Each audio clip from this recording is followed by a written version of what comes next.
आज की सबसे गर्म और भयावह खबर मध्य पूर्व से है। इजराइल ने ईरान पर खुला हमला शुरू कर दिया है। रविवार दोपहर को इजराइल ने तेहरान में हवाई हमले किए, जिनमें भारी धमाके सुने गए और अलग-अलग इलाकों से आग का धुआं उठता देखा गया।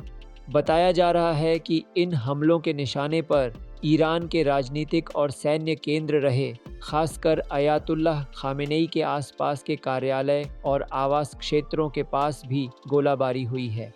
इजराइल रक्षा मंत्री इजराइल कैट्ज़ ने इन हमलों को प्रिवेंटिव पूर्वाभास हमला बताया है, यानी उनका दावा है कि ये हमले भविष्य में संभावित और बड़े हमलों को रोकने के लिए किए गए। इसी दौरान इजराइल ने आपातकाल घोषित कर दिया है और देश का नागरिक जीवन भी प्रभावित हुआ है। स्कूल और कार्यस्थल बंद किए जा रहे हैं और लोगों को सतर्क रहने को कहा गया है। वहीं दूसरी ओर ईरान ने अपनी हवा मार्ग एयर स्पेस को बंद कर दिया है, जिससे यह साफ हो गया है कि देश पूरी तरह से अपने बचाव की तैयारी में है।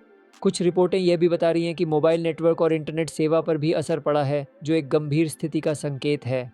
इस बेहतरीन स्तर के तनाव का बड़ा कारण है पिछले कुछ हफ्तों से ईरान और अमेरिका के बीच बढ़ते तनाव और परमाणु वार्ता में ठहराव, जहां अमेरिका ने कड़े शर्तें रख दी हैं कि ईरान अपनी परमाणु समृद्धि, बैलिस्टिक मिसाइल कार्यक्रम और क्षेत्रीय गुटों के समर्थन को सीमित करे। अमेरिका ने मध्य पूर्व में अपने विमान वाहक समूहों को तैनात कर रखा था और कुछ रिपोर्टों के अनुसार या तो इसका समर्थन करते हुए या मिलकर इजराइल ने यह हमला किया है। अमेरिका के राष्ट्रपति डोनाल्ड ट्रंप ने खुद बयान दिया है कि वे ईरानी मिसाइल उद्योग को उसी स्तर पर मिटा देंगे और वह अपनी जनता की रक्षा करेंगे।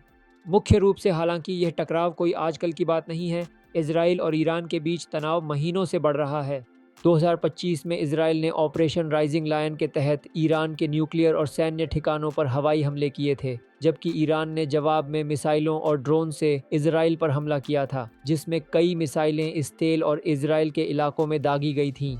इस बीच भारत सरकार ने भी अपने नागरिकों को सलाह जारी की है, खासकर उन लोगों के लिए जो इजराइल और ईरान में हैं। उन्हें सतर्क रहने, यात्रा से बचने और तुरंत स्थानीय खबरों पर नज़र रखने को कहा गया है। कुल मिलाकर हम ये कह सकते हैं कि आज की स्थिति एक धीरे धीरे बढ़ते हुए सैन्य संघर्ष से कहीं आगे निकलकर एक सीधी टक्कर में बदल चुकी है।